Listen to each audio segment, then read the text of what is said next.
हनुमान् श्रीपदो वायुपुत्रो रुद्रो नघोजरः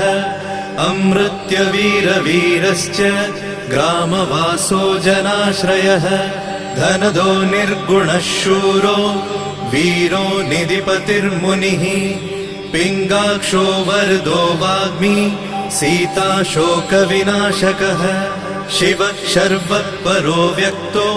व्यक्तो धराधरः पिङ्गकेशः पिङ्गरोमा श्रुतिगम्यः सनातनः अनादिर्भगवान् देवो विश्वहेतुर्जनाश्रयः आरोग्यकर्ता विश्वेशो